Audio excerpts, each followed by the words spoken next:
I'm talking about Texas and representing Texans and what they believe in. And I want to be able to do that in a way that projects what Texas truly is about in Washington. I believe that we need to take care of America first and Texas first and District 6 first. I'm going to hold everybody accountable when it comes to where our taxpayer dollars are going.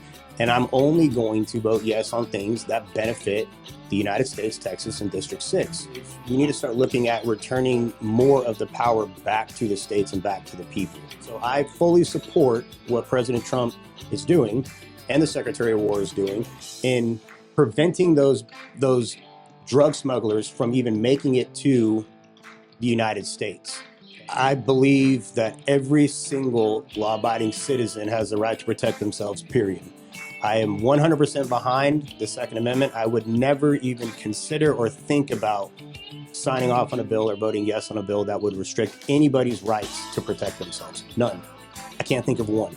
I am very anti-red flag laws. I think the federal government needs to step away from deciding what's best for Texas families, Texas parents, and Texas children when it comes to education. I think that we need to return the powers to the states and to the local communities, and I'll let the parents decide what's best for their children. I'm not a career politician, but I am a career public servant. True Texan values comes down to those three things, okay? You have faith, family, and your freedoms.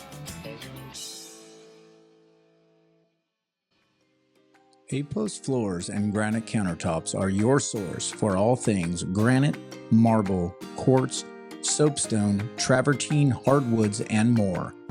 A-post floors and granite countertops is a multiple-year winner of the Cleburne Times Review Best of the Best, as well as their prestigious Reader's Choice Award. A-post floors and granite countertops follows a tradition of A-post family of businesses founded by Fernando Rodriguez, where quality, customer service, and a commitment to improving the community come together. A-post floors and granite countertops is located at 4740 East Highway 67 in Alvarado. A-post floors and granite countertops offers design, fabrication, and installation for both residential and commercial installations. They can be reached via phone at 817-645-0460.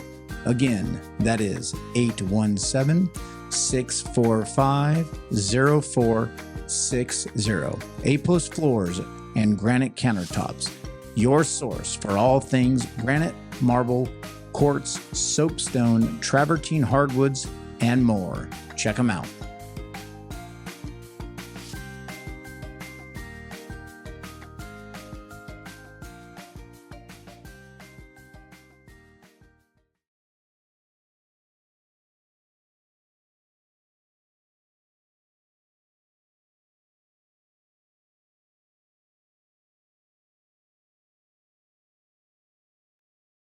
Hello, this is Greg Cooper here with Texas Transparency Project, and we are at our A-Post headquarters, and we are going to begin the primary season interviewing candidates for Johnson County, for state offices, for federal offices, and more. And today we're going to be joined by Brian Stahl, a Republican candidate seeking election to represent Texas's 6th Congressional District in the House of Representatives.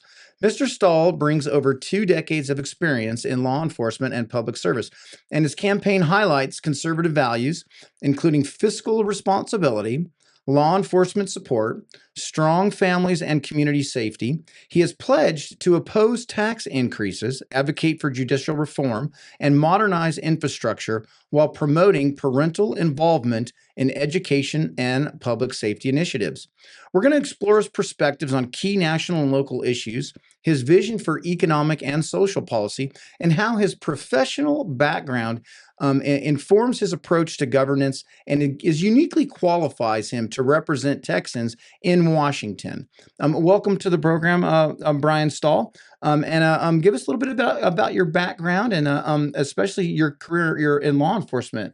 Yeah, absolutely. Thank you for having me. It's a pleasure to be here. I've been an officer for a little over 20 years now. I started my career back in Irving, Texas as a police officer and was a field training officer, did some deep undercover narcotics work. So worked with a couple of task force there. Really fun job. Did that for about 4 years. Left there, went to the SWAT team. And from there, I lateraled to Fort Worth PD, where I currently am a full-time firearms instructor at the weapons range. So, pivoting from law enforcement, and especially in so many different, different law enforcement lanes, what drew you to politics, and what made you want to consider taking on such a large role like United States, a member of Congress? I've said it several times. I'm not a career politician. I'm a career public servant, and I believe in the service of the public. And the only way I know how to truly do that is by being with the people and representing the people. And you have to be amongst them. You have to listen to them. You have to be available for them. You have to be involved in the community. And I think that's something that we're severely lacking right now. And I actually got involved in politics about a year and a half ago as a city council member down in Covington, and I'm currently the mayor there. The mayor had to step down, so I assumed that role. And at first, a police officer, they don't want to get involved in politics. Everybody that I talk to, they're kind of like, "What are you doing getting involved in politics? You're a police officer." But it's a totally different way to serve the public, And so at the time, I jumped into it, and I found that I fell in love with that level of service when it comes to the community, and actually, being a public servant in a different venue. And it's something that is significantly impactful. And I think that we need better representation than what we're currently getting, especially on the constituent level. I think that there's a lot of times constituents are left feeling unheard when people go to Washington. Um, Having such a big law enforcement background, I think probably the largest career focused individual that leans into politics is usually a lawyer. How do you think your experience in law enforcement it impacts your vision for what you want to solve, and what types of problems do you think you can solve with your unique law enforcement background? Well, I think there's a couple of things. Again, I'll say it because it's something that's very near and dear to me. Is actually listening to the people and giving them the representation that they're seeking. I hear it all out on the campaign trail all the time. They feel like they are never heard, and what truly matters to them doesn't matter to somebody once they make it to Washington. It's kind of like their agenda switches or changes, and they don't ever do anything community related, or they don't ever bring the community perspective with them to Washington. And that's something that I want to change. And again, that's the only way I know to serve people is by actually listening to what they have to say. I would love to solicit people and constituents and have live town halls as much as I can, to bring that out and to have the community feel like they're actually involved with the decisions that are being made in Washington. And as a law enforcement officer, that's the only way you can serve somebody. You can't serve somebody without going and answering a call. You can't serve somebody without talking to somebody. You can't truly serve the community without being in the community and listening to what matters to the community, because it's changing, right? It's ever changing. You hear things from, the federal budget to public safety, to infrastructure, to government overreach when it comes to different things in education. So if you don't have the pulse on the community and what's going on in the community, and you don't have the relationships with the community leaders and the elected officials of the community, I think that you aren't truly serving the people that elected you. We here in House District 58 on the state side, we have a Representative Kerwin, and she does lots of town halls. She does legislative updates at city council meetings, school board meetings, and it's been well received. It's her visibility in the community and communication with the community is refreshing from what we normally see. So I think that's an awesome way to look at keeping your finger on the pulse of the community, because the bottom line is, when you're detached from your local community, you lose touch with what's really important to them. So I think that's a great way to approach potential public service, if you are blessed enough to be elective. So before we get into discussing your platform here and what's important to you, we're going to talk about a little bit about the position that you're asking people to trust you for. So a U.S. House representative exists for one reason, and that's to represent their district in Washington. not Washington in their district, to represent the district in Washington. Once elected, a U.S. House member has three core responsibilities. First, lawmaking. Uh, they write the law, vote on federal laws that affect taxes, spending, border security, energy production, agriculture, national defense. All bills that raise revenue must start in the House of Representatives, meaning Texans' tax dollars are directly influenced there. Second, oversight. House members oversee federal agencies like Department of Homeland Security, Department of Justice, Environmental Protection Agency, Department of Education. We're going to talk a little bit about them. There's some going through some changes now. And this includes investigations, hearings, and demanding answers when agencies overstep or misuse taxpayer money. And third, representation. A U.S. House member, which is the position that you're running for, advocates for local communities. They help constituents cut through federal red tape. We're going to talk about some constituency services too, and they ensure rural, suburban, and small town concerns are heard at the federal level. At the end of the day, a House representative's power comes from the district, and their responsibility is to use that power with accountability, restraint, and transparency. Some of that's lost in Washington in today. I think it's fair to say that. Having reviewed your website and you've been out on the campaign trail for a while now, you got an early start on it, which for the position you're running is great. We're going to dive right into probably your strengths, which is law enforcement and public safety on the federal level. So when Texans think about public safety, they worry about things like repeat criminals, drugs, whether the system's really working for them at a local level. Decisions made, on the other side of the country. Where do you think that the federal law enforcement system, the federal justice system, is impacting Texas? Is it letting Texas communities down? Is it servicing them well? And what's your vision for how Washington at the federal level plays a role in law enforcement down in Texas? Yes, I think it's a two-part question. Honestly, when it comes to the federal side of things in law enforcement and affecting Texas, we got to start at the southern border and securing the border. And I think that, the past administration did a horrible job with that. We could talk about immigration, that's fine. But with the current administration closing the border and making it significantly harder for those violent criminals to get here, that's one thing that I think we're doing very well. Now, they're also doing that with the supplementation of federal law enforcement agents inside or circumventing into local PDs. And I think it's great. I think that we need to have more of that. We need to have more joint task force that I'm actually a part of. We need to have more cohesiveness when it comes with federal and local law enforcement. And I think fortunately in Texas, we're doing significantly better than a lot of states when it comes to that. We are very tough on crime in Texas, and we're blessed to be able to do that. And the judicial side of things, I think that we really need to look at holding judges accountable for allowing these, low bond, no bond, PR bonds of violent criminals that go out and reoffend. And I think we're going to talk about that a little bit more too. But it kind of in a nutshell, how the federal level affects Texas is starting at the border and then, providing support all the way through the state with local law enforcement officials.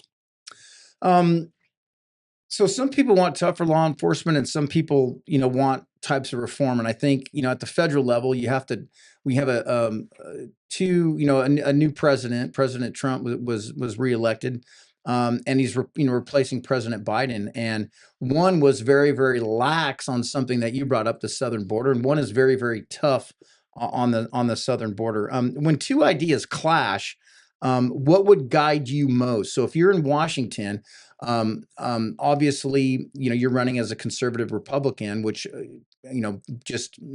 would default to more in alignment with President Trump. I'm making an assumption there. But in the event that you're elected and serve under a president that is more like President Biden, to where these ideas clash, what would guide you in how you would represent your district in Washington? Yeah. So, you talk about being tougher, having tougher law enforcement. I think is something that we need to go back to. Right. And I don't mean, necessarily the tactics, but the ability to enforce the laws is something that is very important to law enforcement, and without having the fear of being persecuted or prosecuted for certain things, right? So when we talk about the actual the combination of the two of those things, and the reform part of it is, when people talk about law enforcement reform, a lot of times they talk about having being softer on crime and being more touchy feely, hands on side of things. We know in law enforcement that that doesn't always work.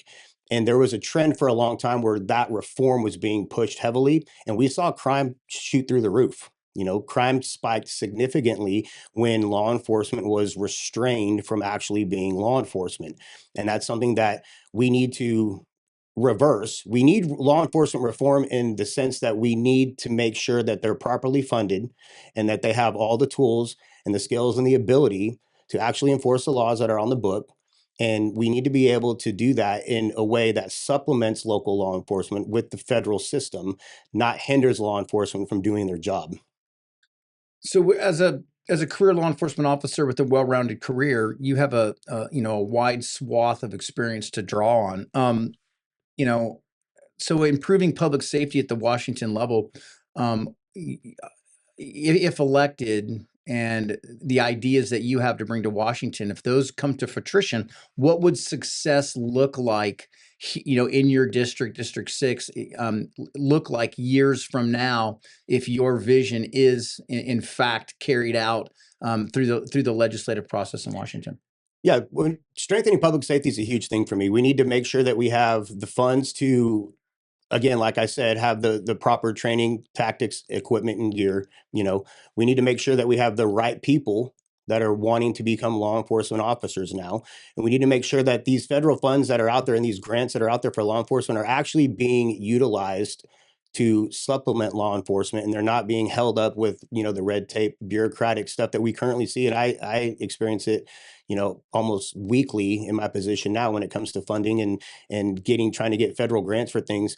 If we're able to fast track those things for law enforcement, and we're able to you know enhance what we currently have, it's going to make our district significantly safer in the future.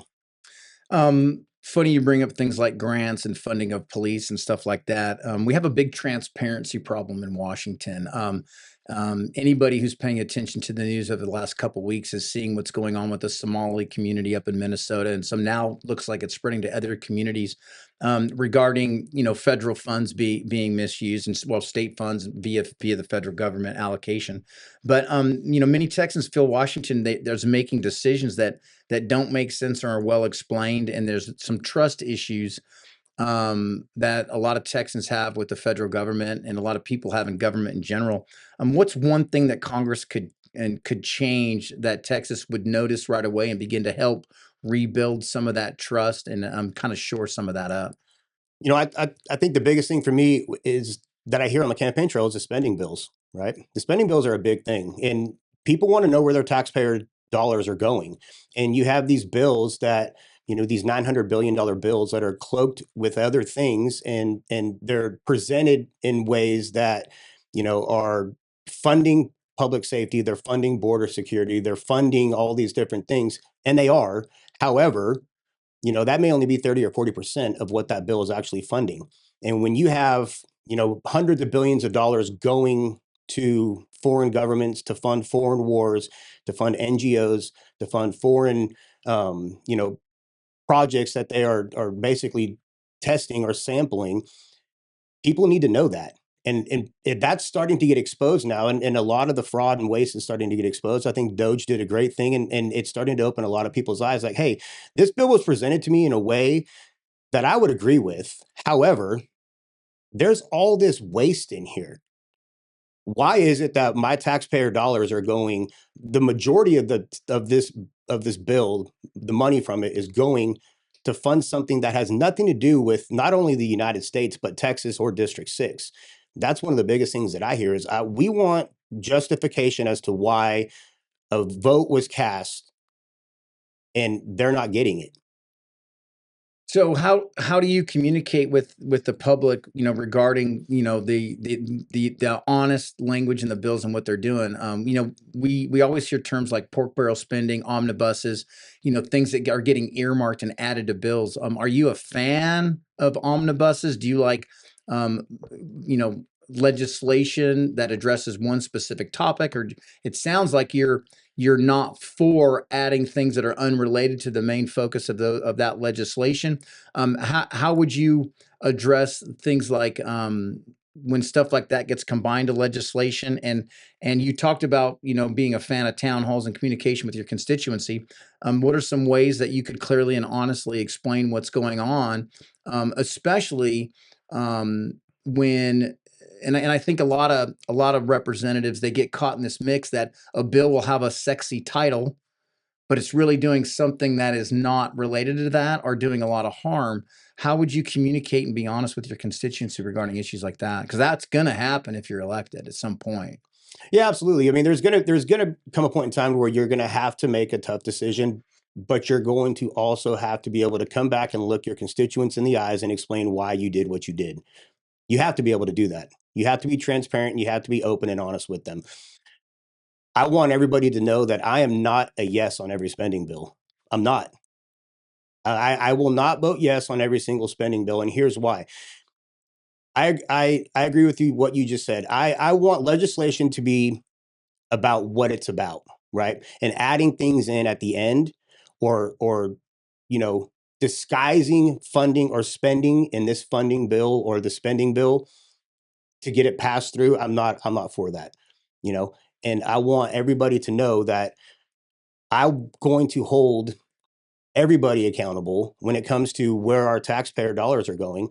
And I'm only going to vote yes on things that benefit the United States, Texas, and District 6. I am not going to, I would not vote yes on a bill that would send $35 million to the state of Texas and $4.2 billion to a foreign government. I would not. And I think Texans would agree with that. I No, I really think do. I think you're absolutely right. Absolutely right. If you want to spend 30 some $1 million to another country, do a standalone bill and let's see if it passes. Right. Is Exactly. that kind of where you're leaning regarding Exactly. that? Um, so talking about this kind of money and this kind of legislation, it comes up to the federal budget, and the federal budget, it is out of control. They haven't had a zero-based budget. They haven't had a balanced budget, and I don't know how long. The continuing resolutions and things like that, which is just this extending of the continual spending, is always a point of contention. The threat of shutdowns of government and stuff like that. And the bottom line is the budget is messy. What do you think is broken in the federal budget process, and what process do you think needs fixing first? And how would you step that back to where people could, look at the federal budget in so much with much larger numbers, but how they approach their budget, when they're on an income with their family, et cetera? Yeah, I mean, on the federal level, when it comes to the budget, again, we talk about all the waste that's out there and all the money that is going to different entities or organizations or governments that has nothing to do with the betterment of the United States, right?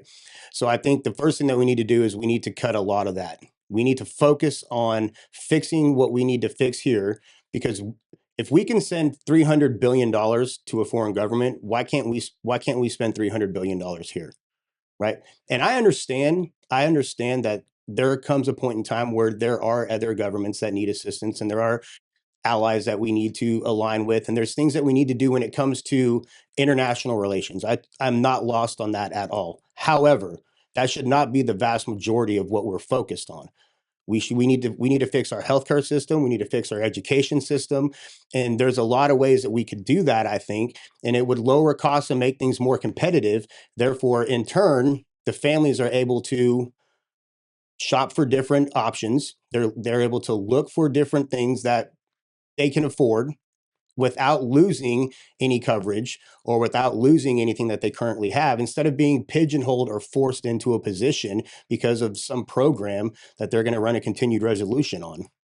Um, Respecting taxpayer money, it is one of the biggest things, and here locally, And my audience, we focus more on the state level, how it affects us locally and all. And definitely with redistricting, which we'll talk about a little bit at the federal level, you're, if elected, are going to be taking on a lot more of Johnson County than District 6. And your opponent has been responsible for representing up until now. But where would you personally draw the line? And how would you balance making sure the government's efficiently running and doing what it needs to do without the bloat? Like, how would you balance that? And how would you approach that process? Well, I think the biggest thing is we need to start looking at returning more of the power back to the states and back to the people, right? And not relying on the federal government to do certain things. Because when you rely on the federal government to do certain things, you basically are telling them, I want you to be responsible for making this decision for me. Therefore, you have the money to make that decision for me.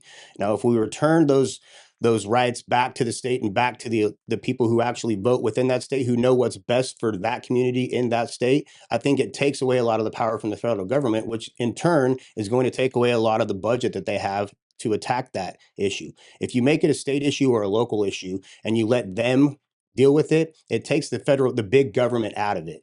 And it prevents them from saying, well, we need to fix this problem, therefore I need to allocate $4 billion to this, when we all know that $4 billion is not going to go to that problem.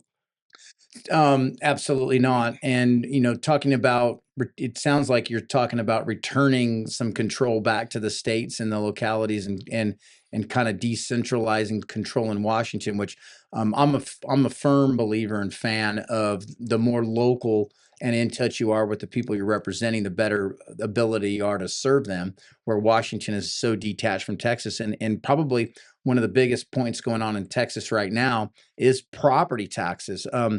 Many Texans feel federal policies still push their taxes higher.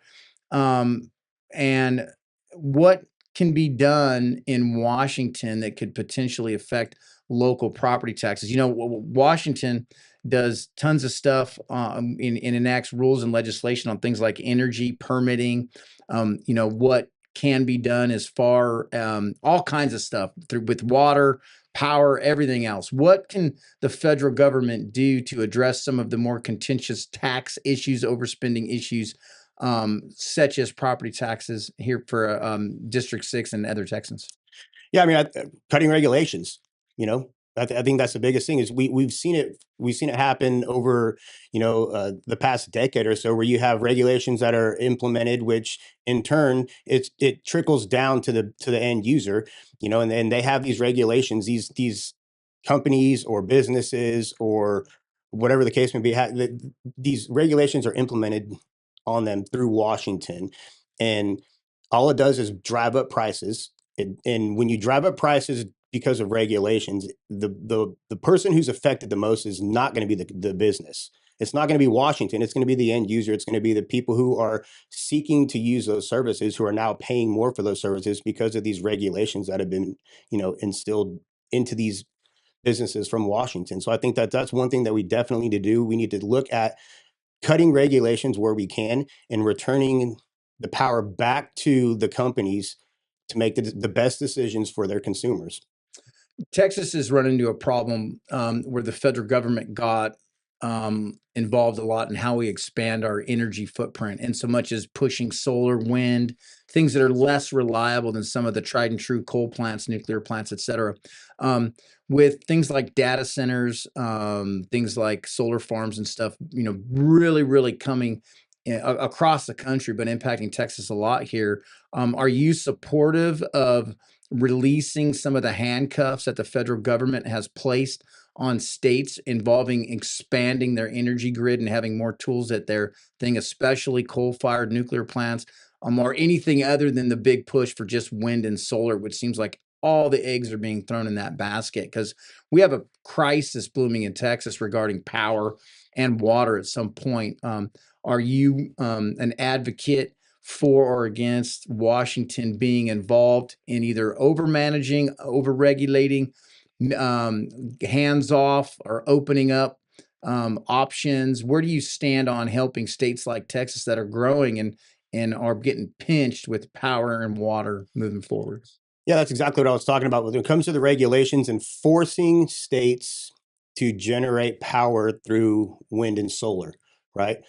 And I think that's a terrible idea. I think it's not sustainable at all, especially with the data centers that are coming. The Texas energy grid has been stressed a couple of times over the past few years. And one bad, winter storm stresses our energy grid to its brink, and you have a lot of communities that go days and days and days without power because it's not sustainable with what we currently have. So I think that the federal government needs to get out of the way, and I think that we need to allow the states like Texas, if they want to start running coal, if they want to start running nuclear plants, I think they should be supported in that, and they should be allowed to do that, because there's nothing that the federal government's doing right now, especially with wind and solar, that's going to help sustain Texas's growth. And the energy grid is just going to be taxed until it breaks again. Yeah, absolutely. It's being a little more involved with state politics. We got a big problem coming, and it needs to get addressed. And I used to live in the state of Colorado, and Colorado sold all of its water to California and Arizona, decades and decades ago. And as the Denver metroplex was growing, the federal government was in the way of creating hydroelectric dams and creating nature preserves, which would capture more water. And the federal government wouldn't get out of the way. So Denver, greater Denver area, and a lot of Colorado starving for water. And I think Texas is just a few years of being in a crisis like that. So the federal government needs to get out of the way for sure. I agree. And one more thing on that. I know in Haskell, Texas, right now, I have a good buddy of mine who's from Haskell. They're actually in the process of building a nuclear plant because they're bringing a large Google data center to Haskell, right? It's a 5-year plan. But the first thing that they're doing is they're building a nuclear plant that's going to sustain that growth, that data center, right? You talk about data centers they're popping up everywhere, or they're being proposed everywhere, right? These data centers draw a significant amount of energy. Okay. One of those wind turbines that you see out in West Texas or South Texas, I know some of the guys that work there, and I know some of the guys that are engineers for them, and one turbine doesn't produce enough power to run a house in a year. That's crazy. And yet you see that's why you see thousands of them, because one of them's not sufficient enough to run one house for a year. So why is the federal government pushing that on us? Why are they forcing it down our throats when it's doing nothing but clean energy? I mean, that was the push, right? Air, wind energy, solar energy, clean energy, get rid of coal, get rid of nuclear, get rid of everything else other than clean energy. And we're finally starting to see now, with the growth that's coming and the projected growth that we see in the future, that what we've been force fed is not going to benefit us at all. It's going to actually cripple us. Well, and I don't think people realize, these data centers. It's because you need to cool massive amounts of computers. So when computers are running nonstop, massive computers are running nonstop, they need to be cooled, and they need to be powered to provide power to run them. And that's where we're running into problems. And power rates and utility rates are already out of control in Texas. And when you have these large corporations and large businesses wanting to come in and tap into our already stressed grid, it's only going to force everybody else to pay more in rates. So absolutely something needs to be done for that, or we're going to be in a much worse problem than we're already in. And so we're gonna segue. We're gonna transition a little bit. We're talking about deregulation and government hands off. But we're now going to get into a little bit more of the law enforcement side again, back into immigration and interior enforcement. Our last administration, while they were hands-on in preventing everything from happening with, expansion of power grids and stuff like that, they were absolutely hands-off on border security. And our new federal administration under President Trump is ramping up things like ICE raids, and immigration enforcement, especially a lot more internally. It's one thing to stop the border, but you also have to address a problem that we already have in this country. Texans often see border security is different from what's happening inside their towns. Everyone hears about border security, but if you're in a little bubble in your town, a lot of times you don't necessarily see it. How important is border security to you, especially being in law enforcement? And how much larger of a deal is this than the average Texan knows? And why is the path that Trump is on, is it a good path, bad path? Does it need to be expanded, retracted? Where do you land on what we're hearing in regards to the enforcement of that ICE is participating in? Well, border security is obviously something that is huge in Texas, and for the past administration, we saw such an influx of illegal immigration come across the border. I mean, millions and millions of people were funneled through Texas over the last administration, and there's no checks and balances, there's no regulations on that. So what President Trump's currently doing, I think, is outstanding, and it's made a significant impact on the amount of illegal immigrants not only coming into the country, but those being arrested, captured, prosecuted, and or deported. So I think what he's doing is great. A lot of people think that the federal government's trying to take over law enforcement with these ICE raids and with the implementation of, troops like in different cities like Washington and Baltimore and New Orleans. And that's not the case at all. They're supplementing local law enforcement. What people don't realize is that these federal troops, not ICE agents, but the federal troops, the National Guard, okay, they don't have arrest powers. They aren't out there kicking in doors. They're not the ones doing that. They're an extra set of eyes and ears that are helping supplement local law enforcement. I think it's an outstanding thing that President Trump has done, and we welcome it with open arms. The border is such a big deal in Texas. And what people don't realize is that I-35 runs from the border all the way to Canada, right? Border to border. And it runs right through District 6. The amount of human trafficking, the amount of fentanyl, the amount of illegal narcotics, and the amount of criminal, gang members from other countries that has flown through District 6 over the past administration is astronomical. We see that amount dropping significantly now, right? Only because of President Trump's hard stance on border security. So we welcome the ICE raids. We welcome the implementation of the National Guard and the supplementation to local law enforcement. Now, some of the things that I hear is, well, they're arresting just your everyday person. They're not out there arresting bad guys. That's not necessarily true. Okay. A lot of times it's lost on people. If you're here illegally, you committed a crime. Okay. I'm not saying every single person that's here illegally isn't a law-abiding citizen who is a productive member of the community. I know that there are a lot of people who came over here with the right intentions, and they've been doing everything by the book. They've been trying to be a productive member in our society, and we welcome that the legal way, right? But the vast majority of the people that are being targeted aren't those people. It's the violent criminals, it's the human traffickers, it's the drug smugglers, the people who are really affecting the public safety and wellness of communities. Those are the people that are being targeted, and I totally agree with it.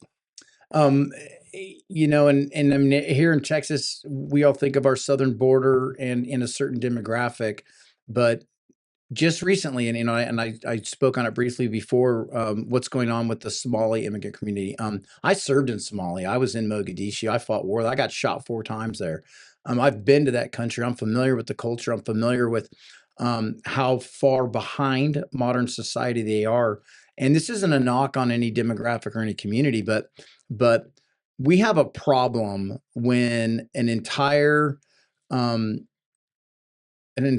culture is imported, consolidated, and is taking advantage of systems that are in place to benefit Americans en masse, as is now being exposed up in Minnesota. And you brought up NGOs earlier. I think we have an NGO problem. That's a federal thing. I think there's a segue. That's probably a topic for another day. But the bottom line is, I don't think anybody is coming here. Everybody's coming here for trying to better their lives. But you're right. There's a right way and a wrong way to do it.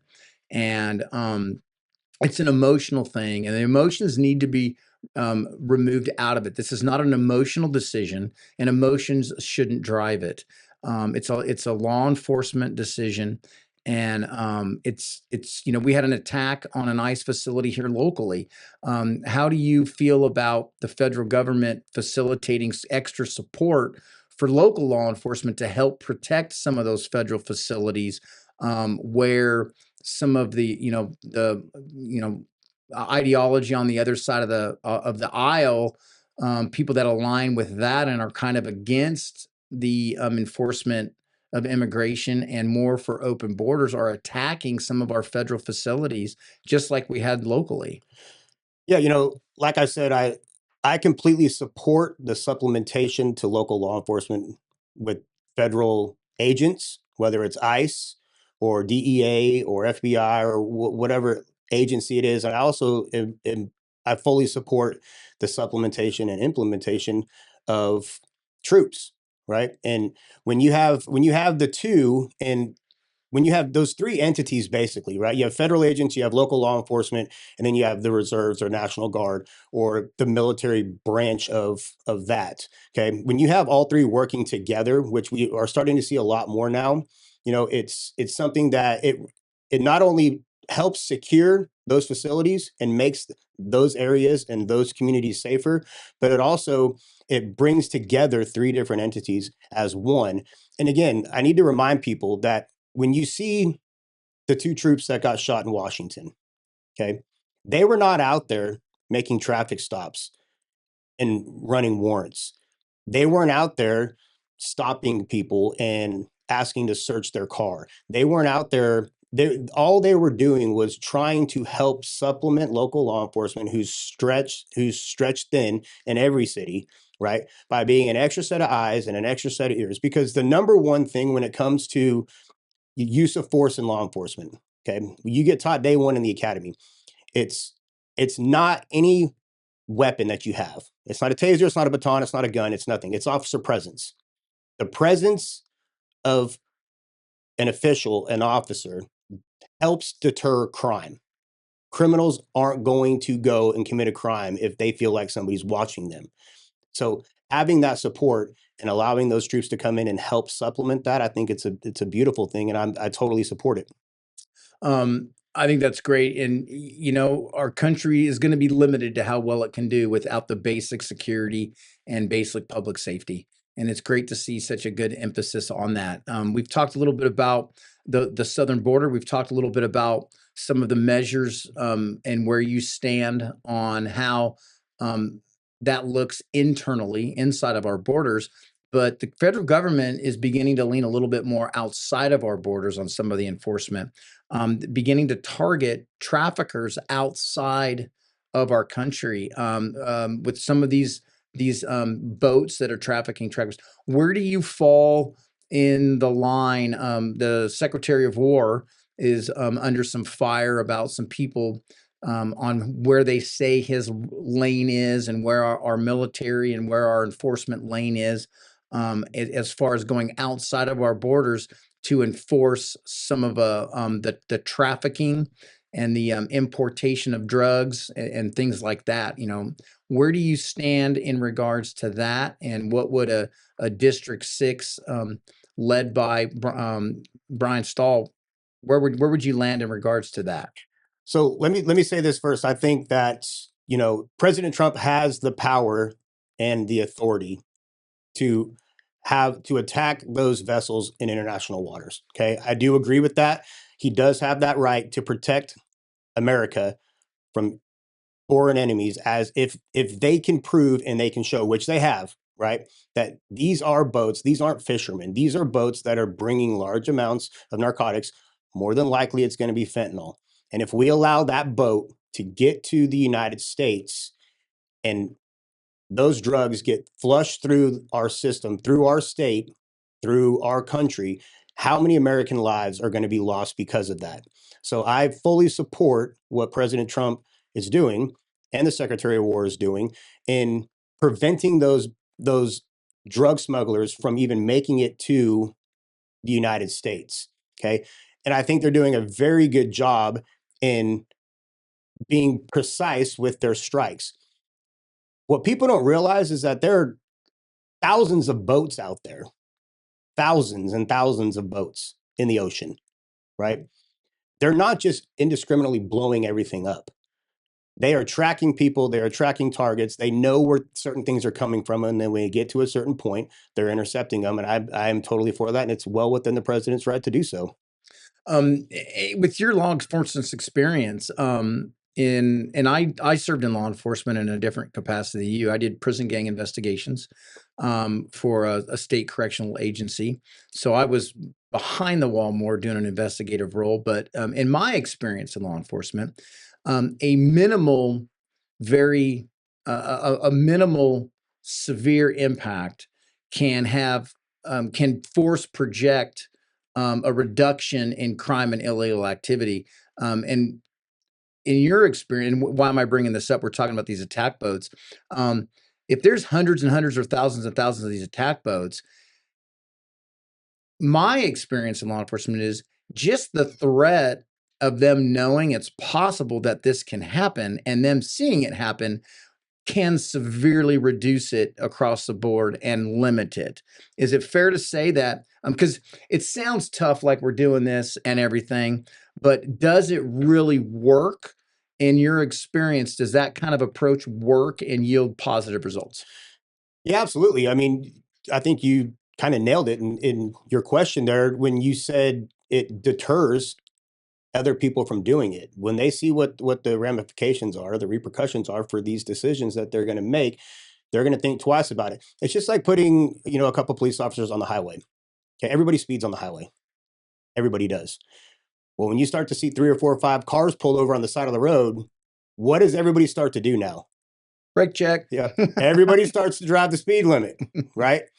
Everybody starts because they're like, I don't want that to be me.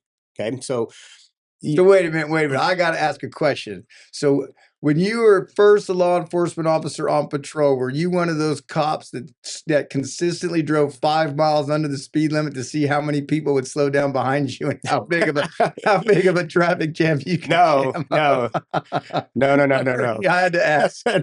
No, not at all. Although, that's funny. There are people that like to play that game, and I don't agree with it. I think that's, that's a little bit out there. But no, it's again, it goes back to presence.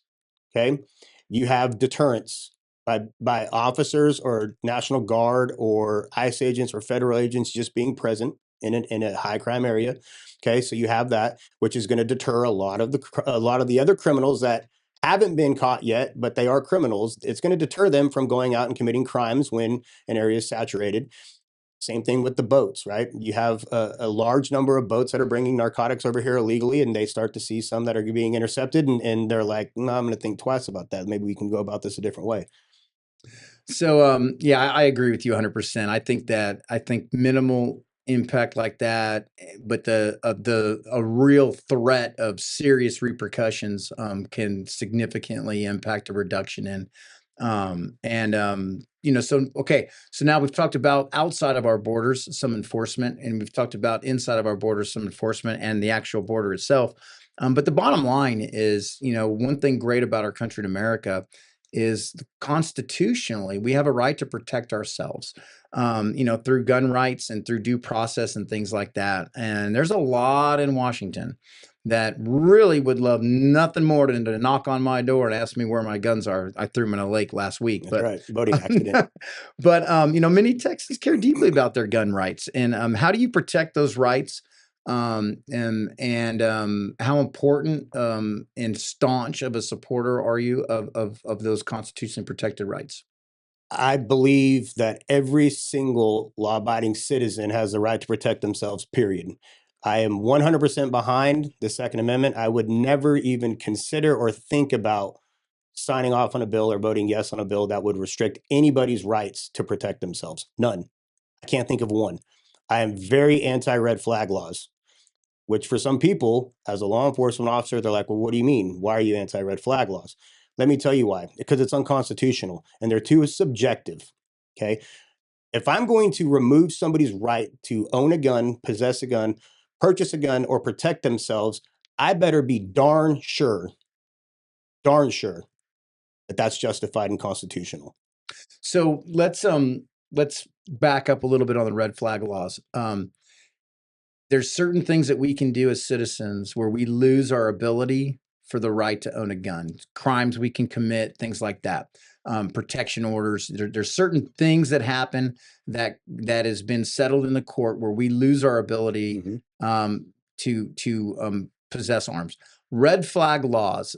Explain specifically what red flag laws are and how they're an overreach in that constitutional protection and how the subjectivity affects it. So everybody understands specifically what this is, because red flags laws, I think, is misunderstood with a lot of people. And it gets muddied sometimes with like the convicted felon of a violent crime who can no longer possess a gun, and it gets lumped together. So help us understand what a red flag law is, where somebody's constitutional right can be suspended or pulled. That is a bad example of that, and why that's bad.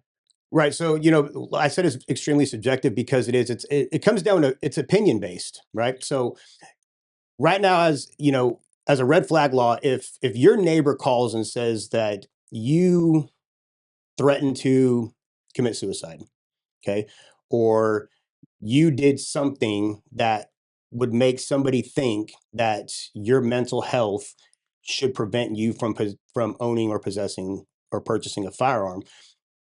Right now, veterans diagnosed with PTSD have been lumped in with red flags laws with some of the discussion, for an example. Absolutely, right? And again, it shouldn't be somebody's opinion. It never should be subjective. It needs to be objectively based, right?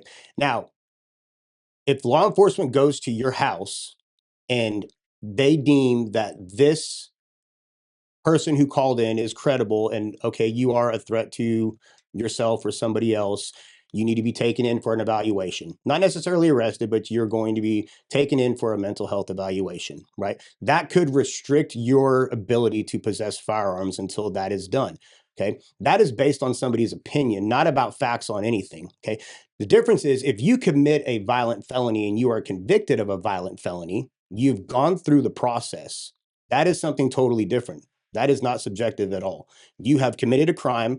A jury of your peers said, yes, you committed this crime. Therefore, part of the punishment is you are no longer allowed to own a firearm. That is not a red flag law. Okay. But when you start lumping in people like veterans with PTSD or law enforcement officers with PTSD, and there's people out there right now, there's entities out there and organizations that are sending out questionnaires, especially to law enforcement, because I've seen them, and they're asking certain questions, and they're trying to build a list of people who may have mental health issues that they're going to use that against you later in your career. I think that's totally wrong. I think that's something that we need to address. We need to take a serious look at, because it's significantly infringing on people's rights, their Second Amendment right to defend themselves. Well, and I think one of the things a lot of times here in America, and we've been very blessed with a safe and secure, country comparatively for the most part compared to most of the world. With our freedoms, with our liberties, comes responsibility and does come some risk. And you can't be an overprotective nanny state and completely remove, it's not the government's role to create this perfect padded room where every single thing is safe, because that is a complete encroachment on our liberties and freedoms, which is what our country was founded on. So I think red flag laws are a big deal. I think it's a red herring to really go after guns on a bigger level. Scare me to death. Absolutely, very happy to hear that you're against those. And I'll say this too about that real quick. I am one of the things that I think that a lot of people are trying to push for, especially on the other side of the aisle when it comes to the red flag laws, is they're trying to build a national database. Okay. They're trying to build a national database of people who may have mental health issues, okay, whether it's PTSD or something else, and who also have access to a weapon. Okay. I am severely against any sort of national database when it comes to anything like that. Okay. I don't agree with having a database on who owns what when it comes to weapons. I am so far against that it kills me to think that there are people out there that are really pushing for that, because all that is going to do, like you said, is going to make a huge problem for us as a community, as a country, in the way that we're able to defend ourselves. and exercise our God-given rights to protect ourselves. Well, and what a lot of people need to remember is if you have a government you totally align with in place, if you have your state governor, state representatives, senators, your federal president, reps, and senators, the federal level, and you align with them all, and you trust them all to all make the right decisions, but they're developing these databases but these lists are being developed, you have to factor in the fact is who's going to be running our country down the road, who then can weaponize this data for a different motive because they align differently with core beliefs than the individuals that put those into place. These are things that while may do no harm now, can be used horribly bad down the road. I have 8 deployments to multiple countries in the war on terror, and we developed databases on every target I went to, and I'm talking buccal swabs, fingerprints, photographs, and a lot of interrogation on hundreds and hundreds and hundreds of missions. And those are now being used in a way to screen people that are coming into our country that may have done a car bomb in Syria or may have done a house-born IED in Afghanistan, et cetera. So there's value in creating databases, but against a constitutionally protected right in this country, boy, you better be careful the road you go down. Is it fair to say that you are absolutely against any kind of list being created? It's fair to say that I'm against any kind of list that's going to be created that's going to infringe on anybody's rights. Fair enough. Okay. Much better way to. When it comes to creating, we have databases in law enforcement. Sure. But has nothing to do with somebody's rights. We have databases for gang members. We have databases for human trafficking. We have databases for narcotics. You have databases, and that information is shared nationwide through a network of law enforcement agencies. And that's great. That's exactly what we need to make sure that somebody doesn't commit a crime here in Texas and then move to Colorado. And it's like, well, this person's an angel. Well, no, hold on a second. That's not what I'm talking about. I'm talking about a list that will infringe on somebody's rights. So, moving on from the law enforcement lens, we've talked a lot about the safety and security of our country. I think that's a major role of the federal government that everybody can lean into. We've talked about some taxes and finances and transparency.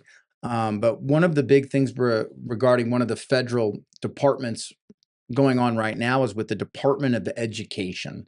And there's a lot of talk about federal role in education and the Department of Education. Many Texans want education decisions made closer to home. People, I think, lose context of our education system. Public schooling and federal oversight of schooling, that's kind of the experiment. And what I mean by that is for the majority of our country, education was done by families, by churches at local levels, very localized and structured with parental and community involvement, much so. The public school expansion, and especially to the federal level, that's a new thing. Now, we've only lived our lives, so for us, it's normal. For the generation before us, it was kind of normal. But you go back a couple generations, and it wasn't there. Many Texans, want these decisions made closer to home. Federal government does provide some money to Texans. With that comes a lot of strings attached. Where do you align with the federal government's role with local education, especially here in Texas? I think they need to step away from it. I think the federal government needs to step away from deciding what's best for Texas families, Texas parents, and Texas children when it comes to education. I think that the Department of Education is something that we need to seriously look at abolishing and getting rid of. I think that we need to return the powers to the states and to the local communities and let the parents decide what's best for their children and not be given something with the strings attached, like you said.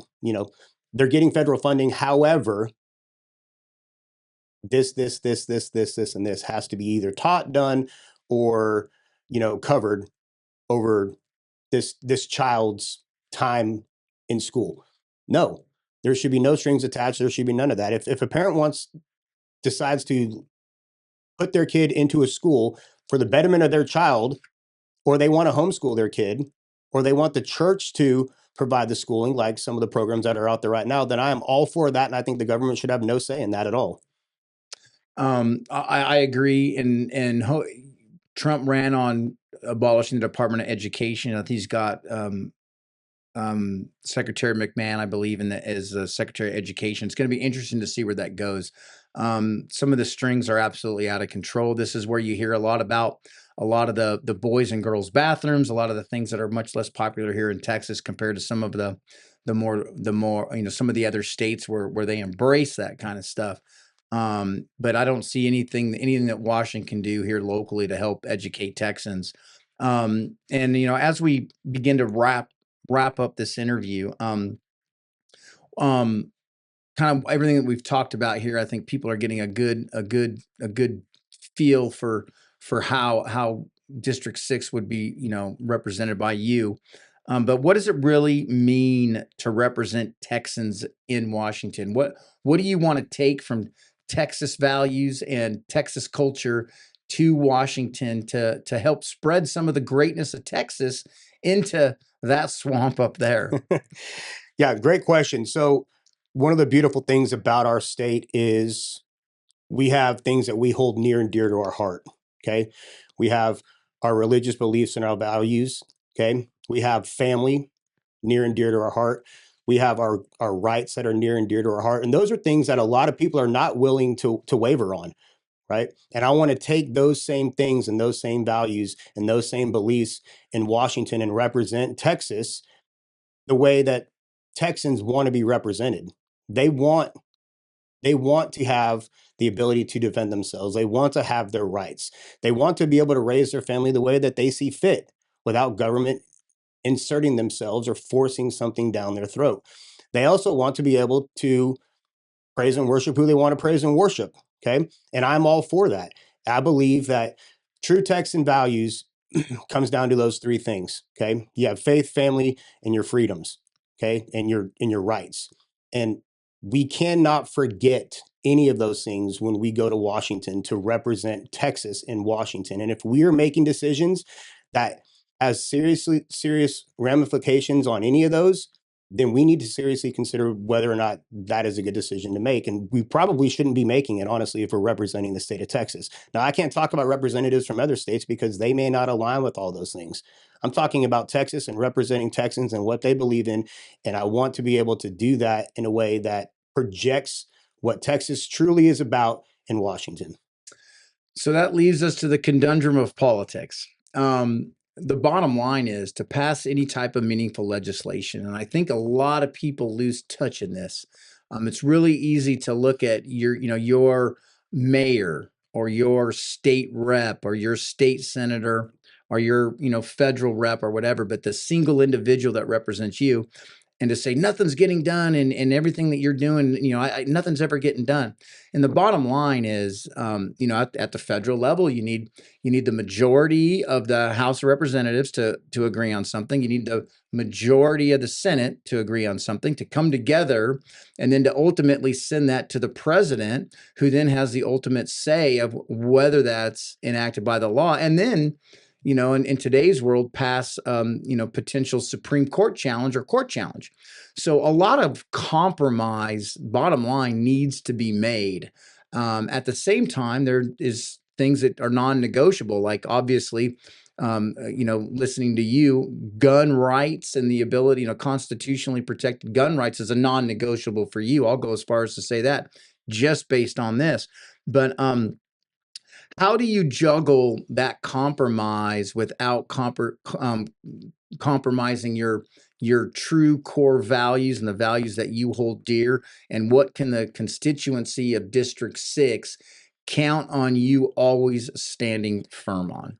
I think the beautiful thing, like I said, about Texas is the three things that I think matter the most to Texans really truly matter to the vast majority of the representation that we have throughout the nation in the House of Representatives, right? There's a lot of people that, whether they're on the left or right side of the aisle, they believe in family. They want to protect their family. They want to have the right to make the decision that's best for their family. That's what Texans want, right? When it talks about the right to defend yourself. That's something that's a little bit stickier, especially when you start talking about, overstepping the Second Amendment or gun confiscation and stuff like that. You're right. That's a non-negotiable for me. That is something that I'm not going to waver on, But the beautiful thing, again, about Texas is that the things that really matter the most to Texans, I think, matter the most to the vast majority of the people in the country. So it's not something that's so outlandish to where it's going to be significantly difficult to get bipartisanship on a lot of things, because the three things that I listed, the third being the gun right things, obviously, right, or the right to defend yourself. The first two things I think the vast majority of people really truly want for their families, So being able to get bipartisanship on bills that will return power back to the families or back to the parents or back to the state is something that I think is very doable, and we should be working a heck of a lot more on in Washington. So, Brian, you're a Republican candidate running for the U.S. House of Representatives, Texas 6th Congressional District in 2026 election cycle. You're positioning yourself as a conservative public servant with over 20 years in law enforcement and community leadership roles. Your professional and personal profile, lifelong law enforcement professional with extensive frontline and leadership experience. You emphasize faith, family, and community service as core elements. You're married with 3 children, actively involved in local public safety initiatives. Well-rounded law enforcement career, including field training officer, undercover narcotics, SWAT, and firearms instructor. Your political priorities, this is from your campaign website. You frame yourself around conservative priorities, fiscal responsibility, law enforcement, judicial reform, pro-life policies, infrastructure, and local investment. As we wrap this up here, what do you want voters to remember from this conversation? What would you do early on to prove it? And how can voters get in touch with you and your campaign? And what is the greatest need for those that support you in your campaign? And what can they do to help you get elected to represent District 6? Yeah, I think the biggest thing, what I want people to understand is I'm not a career politician, but I am a career public servant with over 20 years in law enforcement. I've done nothing but serve the community with respect and integrity and dignity. And I really thoroughly enjoy that. I am a firm believer in constituent services and making sure that your voice is heard. I believe in transparency and accountability. I am not going to be a yes vote. I'm not going to vote yes on every single spending bill that sends our hard working taxpayer dollars overseas. I believe that we need to take care of America first and Texas first and District 6 first. And you repeat what you don't fix. And I will say that again, you repeat what you don't fix. And I think that a lot of people are tired of the old repetitive way of representation and being lost in constituent services. And the only way that we're not going to have that anymore is by fixing it. And I hope that you choose to vote for me, Brian Stahl, on March 3rd, and I will make the fix, and let's take this fight to Washington. And how do they get in touch with you in your campaign? Facebook page, we have Facebook, yeah. web page. So website is stahlfortexas.com. Facebook page is Brian Stahl for Congress.